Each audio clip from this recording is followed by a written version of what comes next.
What's going on, everybody? TripleCrown24 back today, and yes, it is finally time for a COMC update video. I am somewhat rebooting this series. I have done COMC videos in the past, but kind of got away from it at some point.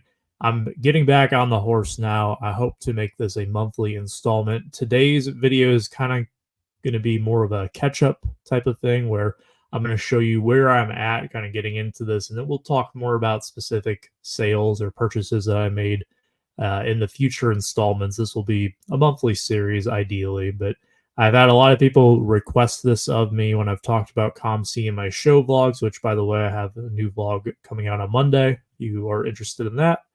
And other than that, really just curious people who were following this series before. Well, it is back. I'm excited to talk about COMC today.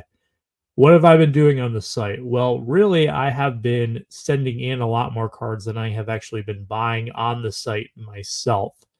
That is kind of just because of a lack of time. I've purchased a lot of collections, and by collections, I don't necessarily mean these big, massive projects that I have to undertake, but things that still take up a decent chunk of time. Within these collections, a lot of it is stuff that people ripped from wax that they've opened over the last however much time it's been since the last time they sold me stuff. And that's really what you'll see on my most recently added page. This is my portal right here.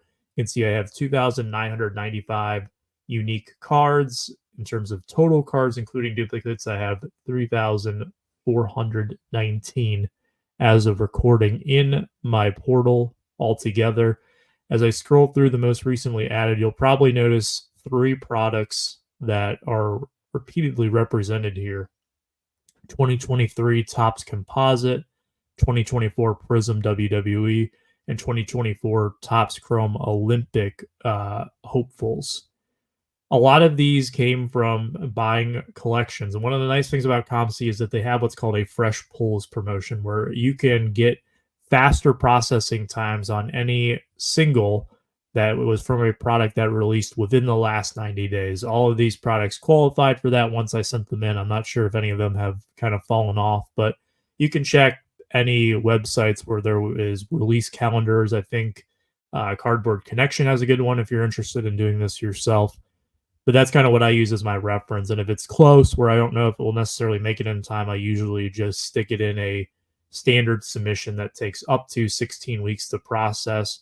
I'll talk about which ones I have in the pipeline here in a little bit. But yeah, that's page 1 of my port. And you can kind of see what I'm talking about there, where really those 3 products are dominating it.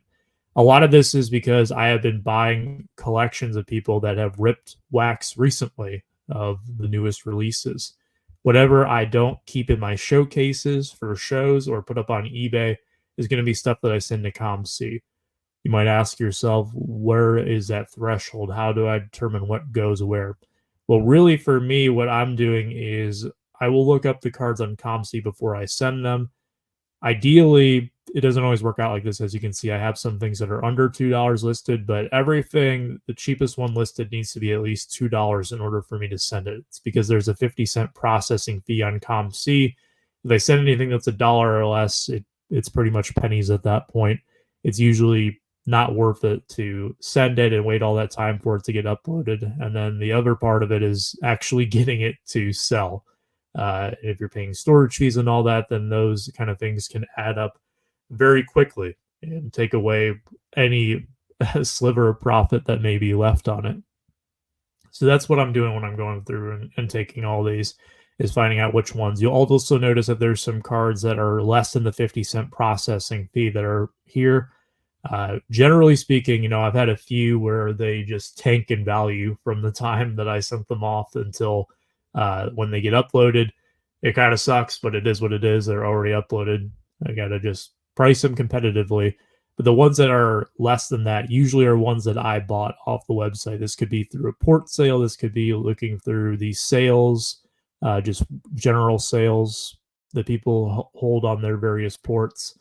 In addition to that, also looking in the recently added section or looking through various sets. Sometimes I will look at some sets and be like, that's interesting. I feel like that might be a little undervalued. I'll go ahead and buy it and try to flip it on the site.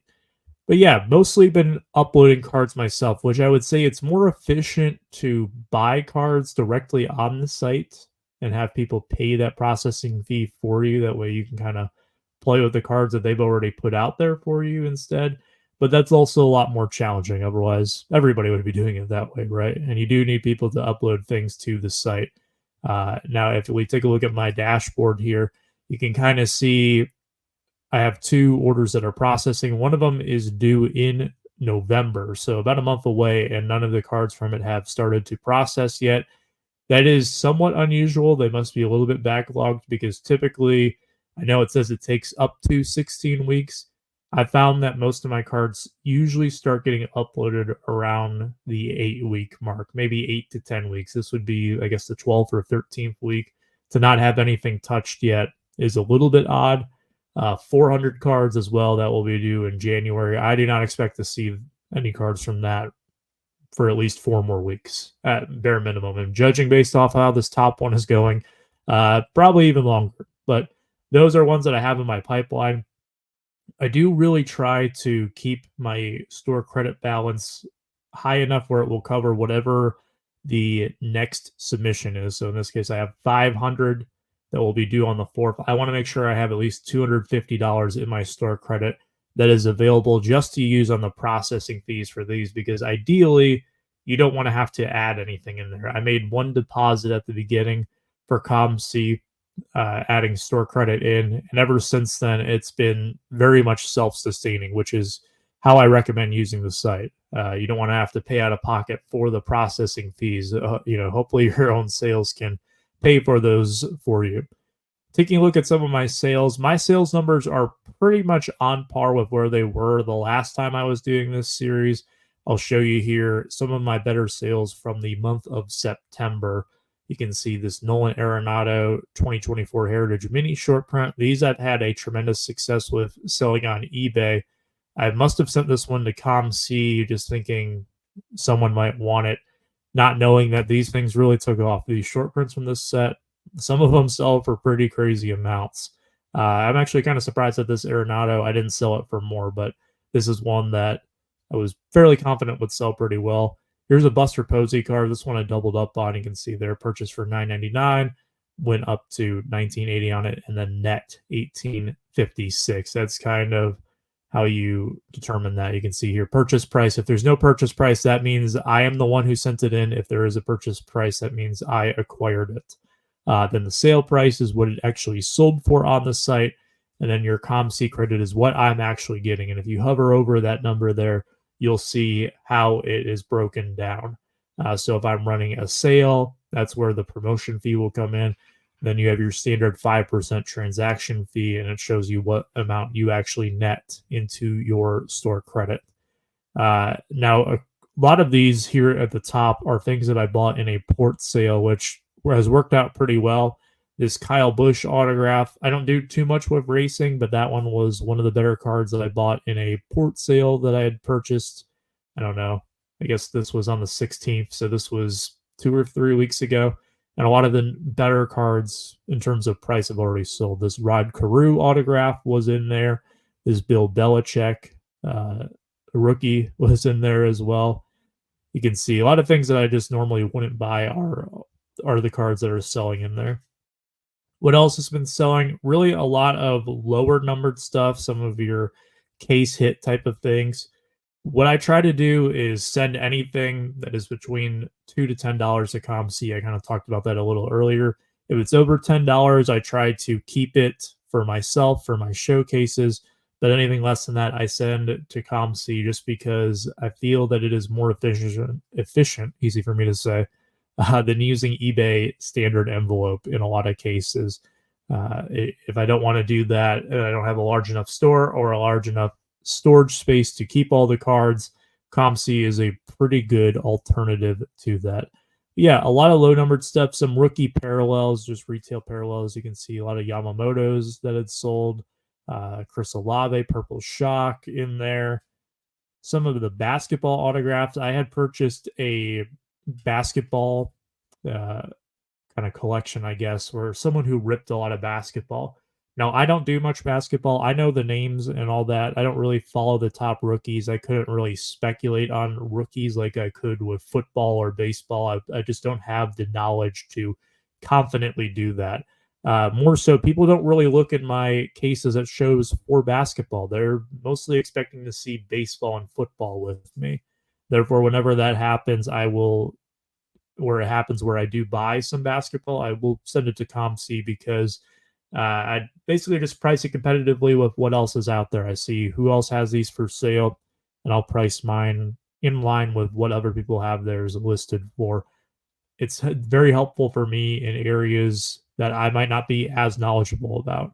So you can see there's a lot of basketball that kind of dominates a lot of my earlier, or a lot of my higher dollar sales, I should say. But there's a good mix of stuff. Prism color is always a good seller for me.